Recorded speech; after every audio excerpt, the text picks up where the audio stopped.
প্রিয় ছাত্রছাত্রীরা, আমি অরিত্র স্যার ছায়া প্রকাশনীর এই স্মার্ট ক্লাসে তোমাদের সবাইকে স্বাগত জানাই। আজকে আমরা ক্লাস 12-এর রসায়নের একটি চ্যাপ্টার 11 যার নাম অ্যালকোহল, ফেনল ও ইথার সমূহ, এই অধ্যায় সম্পর্কে আলোচনা করব। আজকের আলোচনার টপিকটি হলো অ্যালকোহল ও ফেনলের মধ্যে পার্থক্য নিরূপণ। তবে এই ভিডিওটি শুরু করার আগে আমি রেকমেন্ড করব তোমরা তোমাদের পাশে ছায়া রসায়ন দ্বাদশ শ্রেণী এবং ছায়া ব্যবহারিক রসায়ন দ্বাদশ শ্রেণী এই বই দুটি অবশ্যই রাখবে। এর ফলে সাবজেক্ট সংক্রান্ত বিভিন্ন যে কনসেপ্টগুলো সেগুলো তোমাদের আরও ভালোভাবে পরিষ্কার হবে। এছাড়া ছায়া ব্যবহারিক রসায়ন দ্বাদশ শ্রেণী এই বইটির একটি অধ্যায় চ্যাপ্টার 8 যার নাম জৈব যৌগে উপস্থিত বিভিন্ন কার্যকরী মূলকের শনাক্তকরণ, এই চ্যাপ্টার সংক্রান্ত বিভিন্ন বিক্রিয়াগুলো আমরা আজকের এই ক্লাসে লাইভ ডেমনস্ট্রেশনের মাধ্যমে তোমাদের দেখাবো। এর ফলে যখন তোমরা ল্যাবরেটরিতে নিজের হাতে এই বিক্রিয়াগুলোকে করবে তখন কিন্তু এই ভিডিওটি তোমাদের শেখানেও খুব সাহায্য করবে। তাহলে চলো আজকের এই ভিডিওটি শুরু করা যাক। অ্যালকোহল ও ফেনল উভয় ক্ষেত্রেই কিন্তু কার্যকরী গ্রুপটি হলো OH। অ্যালকোহলের ক্ষেত্রে সেটি একটি সরল বা শাখাবদ্ধ কার্বন শৃঙ্খলের মাধ্যমে যুক্ত থাকে এবং ফিনলের ক্ষেত্রে সেটি অবশ্যই একটি বেঞ্জিন বলয়ের সাথে যুক্ত থাকে। তাহলে কোন ক্ষেত্রে আমার যৌগটি অ্যালকোহল এবং কোন ক্ষেত্রে সেটি ফেনল সেটি পার্থক্য করা কিন্তু আমাদের কাছে বহু সময় খুবই গুরুত্বপূর্ণ হয়ে যায়। আর এই পার্থক্য নিরূপণের জন্যে আমরা সাধারণত 5টি পরীক্ষা করে থাকি। এর মধ্যে 1 নম্বর পরীক্ষা হচ্ছে লিটমাস টেস্ট, 2 নম্বরে ফেরিক ক্লোরাইড পরীক্ষা যেটা খুবই গুরুত্বপূর্ণ, এছাড়া ব্রোমিন ওয়াটার পরীক্ষা বা ব্রোমিন জল টেস্ট এবং কাপলিং পরীক্ষা আর লিবারম্যান পরীক্ষা। এই 5টি পরীক্ষা কিন্তু এক্ষেত্রে খুবই গুরুত্বপূর্ণ। তাহলে চলো এক এক করে আমরা প্রত্যেকটি পরীক্ষার মাধ্যমে জেনে নিই কিভাবে অ্যালকোহল ও ফেনলের মধ্যে পার্থক্য নিরূপণ করা যায়। অ্যালকোহল ও ফেনলের পার্থক্য নিরূপণের প্রথম বিক্রিয়া বা প্রথম টেস্ট যেটি হলো গিয়ে লিটমাস টেস্ট। এই টেস্টের মাধ্যমে আমরা খুব প্রাইমারি লেভেলে অ্যালকোহল ও ফেনলের মধ্যে পার্থক্য নিরূপণ করতে পারি। ফেনলগুলি সাধারণত অ্যালকোহলের থেকে অধিক আম্লিক প্রকৃতির হয়। এই কারণে ফেনলের জলীয় বা অ্যালকোহলীয় দ্রবণের মধ্যে যদি আমরা একটা নীল লিটমাস পেপারকে, এইখানে তোমরা যেরকম ছবিতেও দেখতে পাচ্ছ, নিমজ্জিত করি তাহলে সেটা কিন্তু লাল বর্ণ ধারণ করে।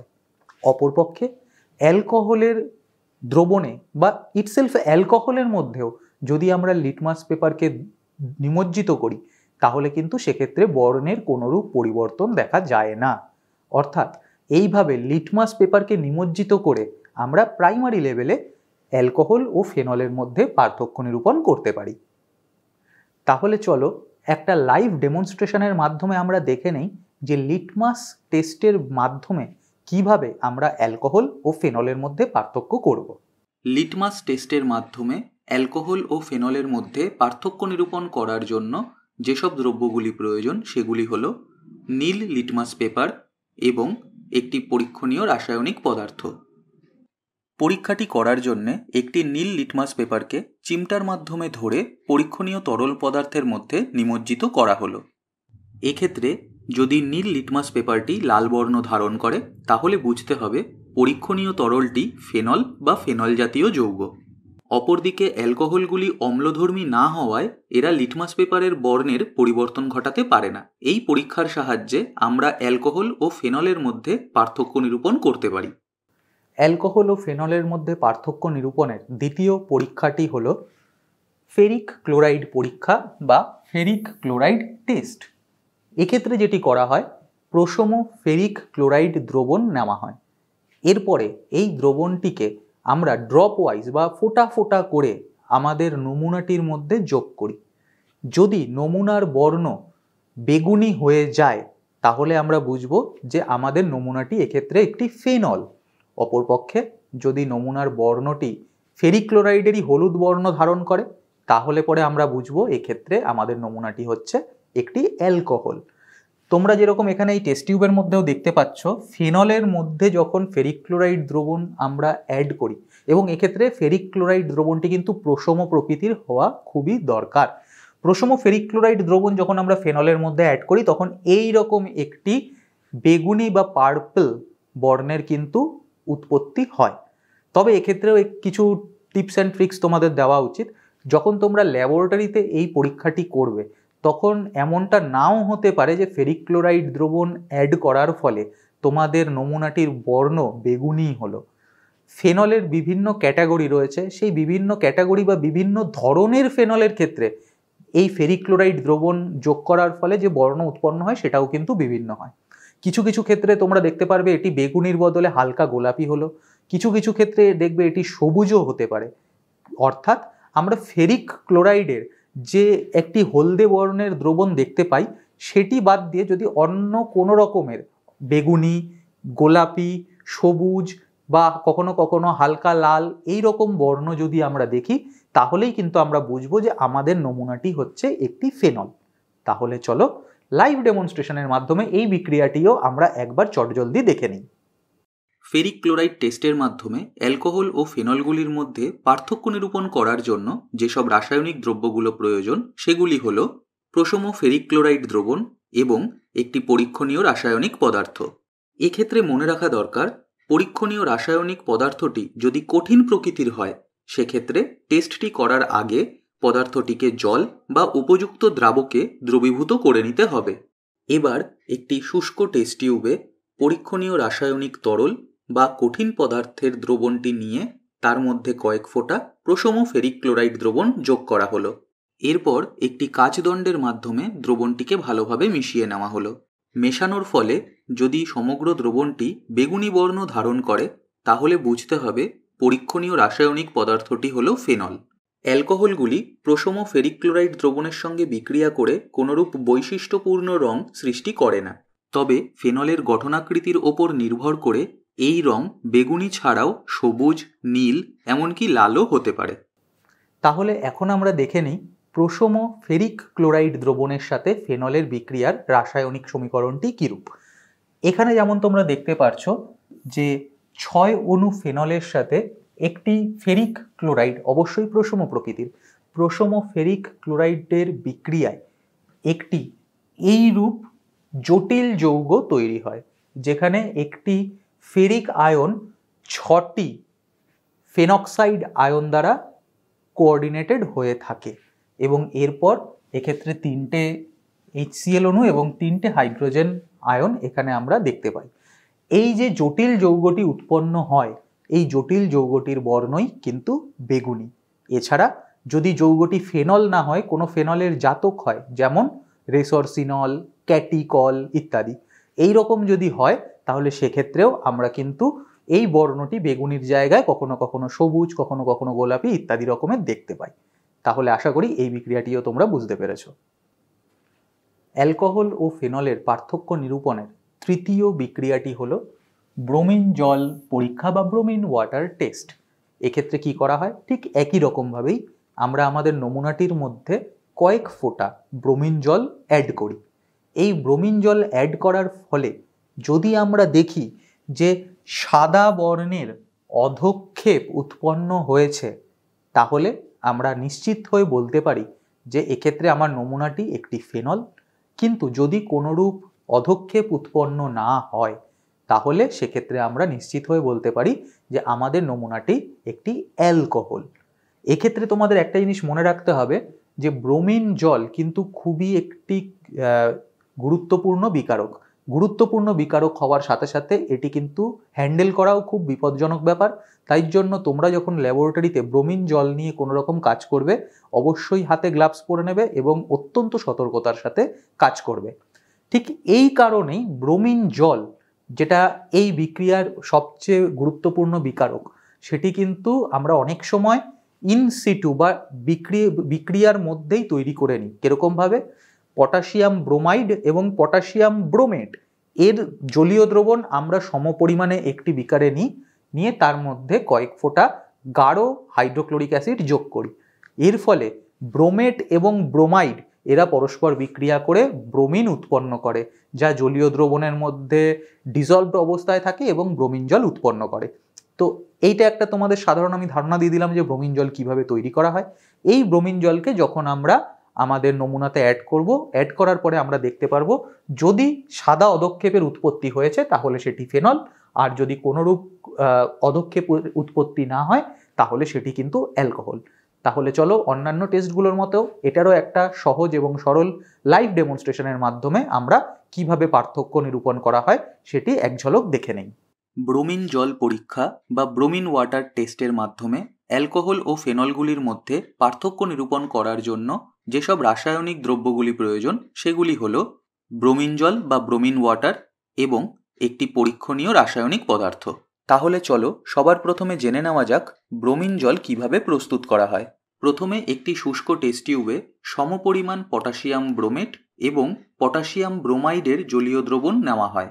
এরপর এই মিশ্রণে ফোঁটা ফোঁটা করে গাঢ় সালফিউরিক অ্যাসিড যোগ করলে ব্রোমিন উৎপন্ন হয়, যা জলের মধ্যে দ্রবীভূত অবস্থায় থাকে। এই মিশ্রণটিকেই ব্রোমিন জল বা ব্রোমিন ওয়াটার বলা হয়।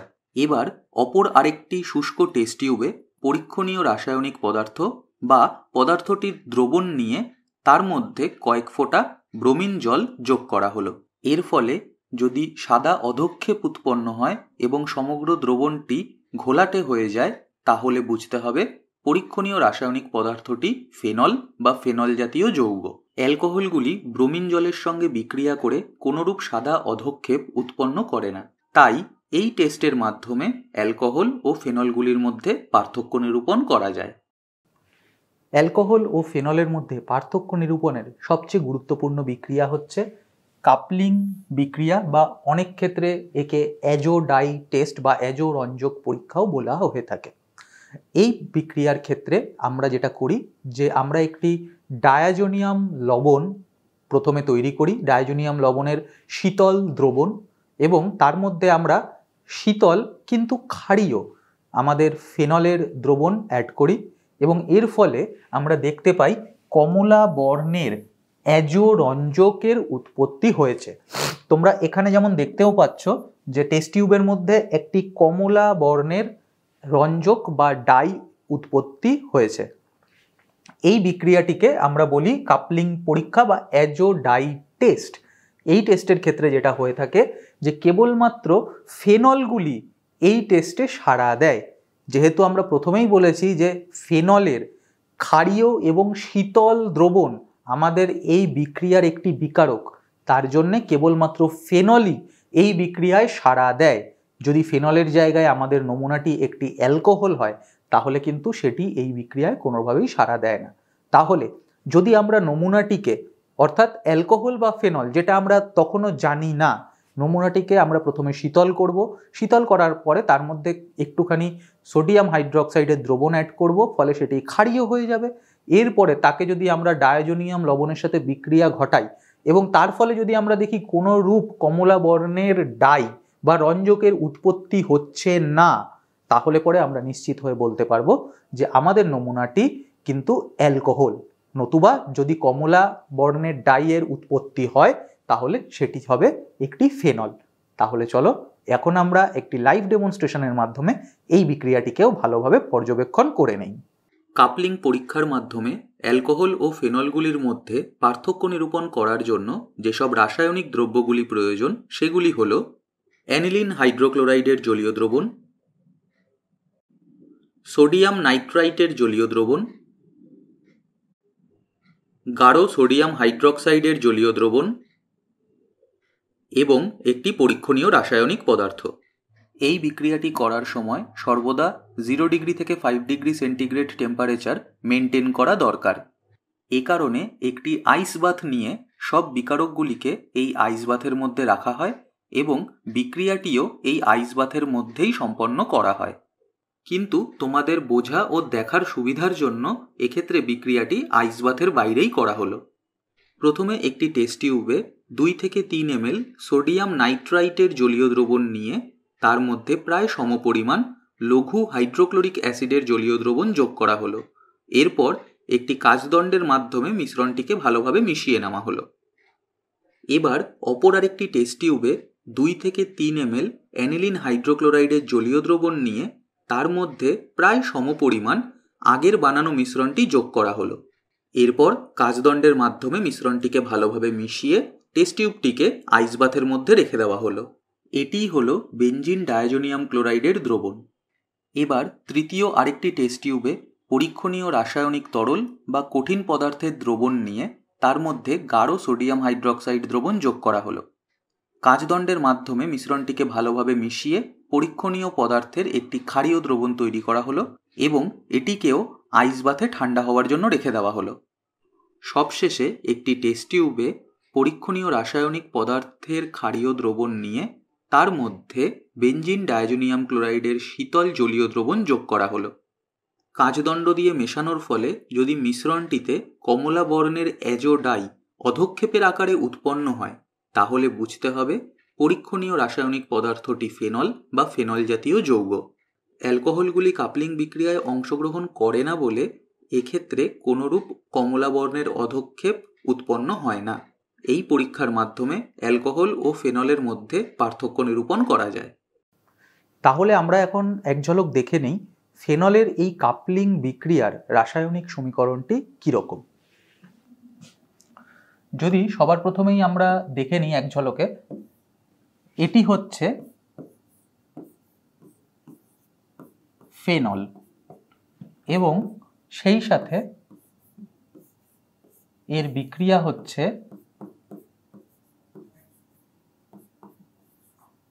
বেনজিন ডায়াজোনিয়াম ক্লোরাইডের সাথে।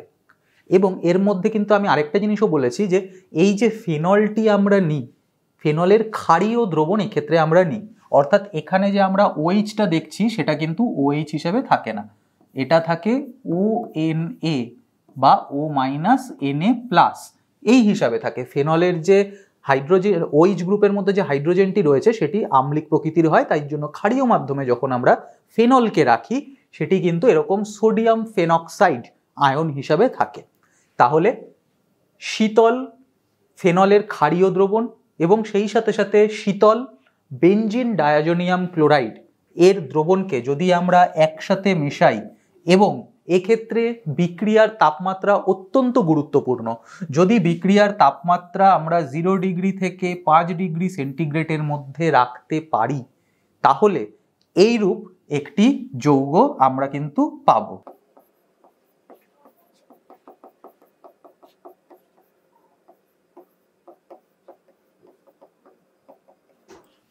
এই যে যৌগটি এখানে তৈরি হলো, এই যৌগটিকে বলা হয় প্যারা হাইড্রক্সি অ্যাজোবেনজিনের সোডিয়াম লবণ।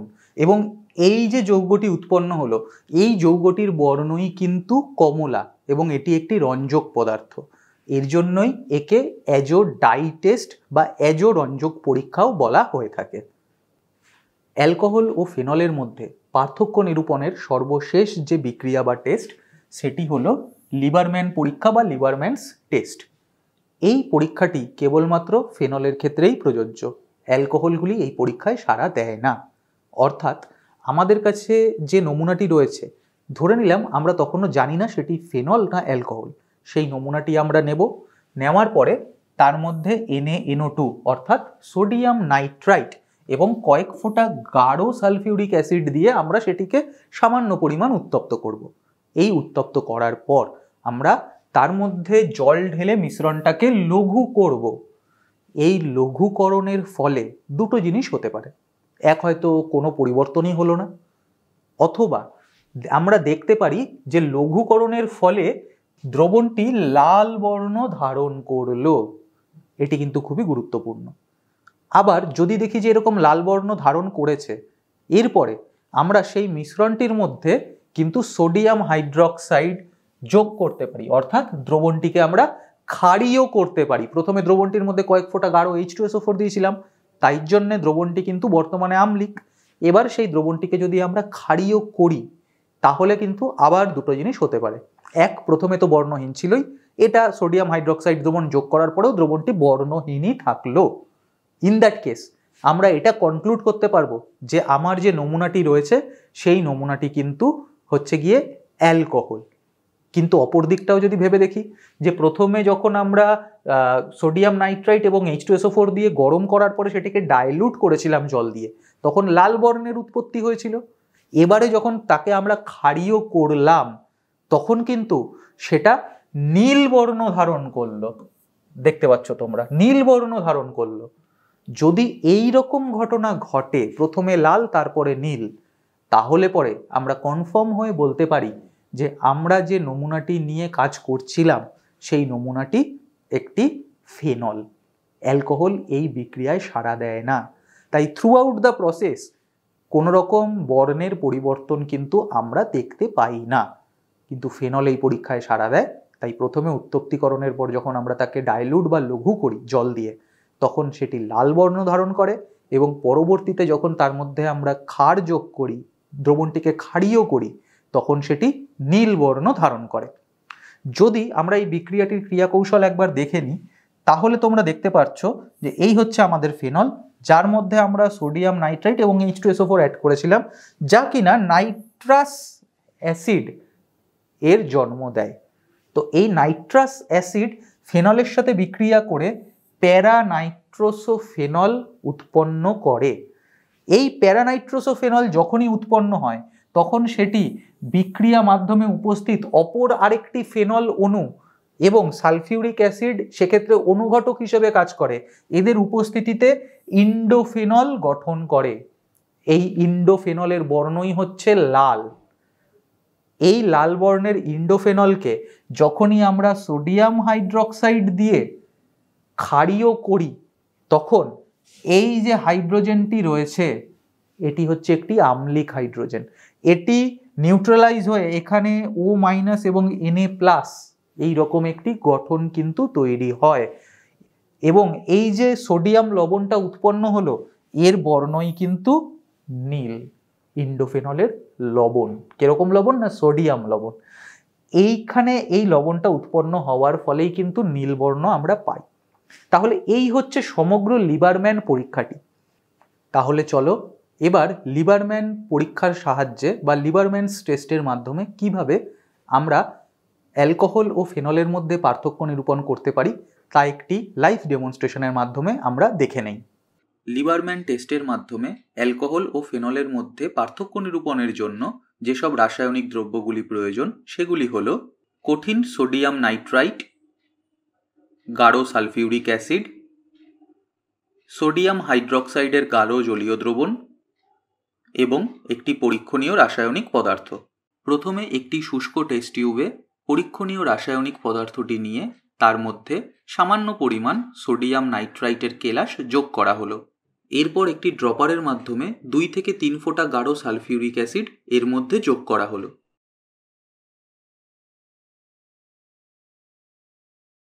এরপর একটি বুনসেন বার্নারের সাহায্যে টেস্ট টিউবটিকে ভালোভাবে উত্তপ্ত করা হলো।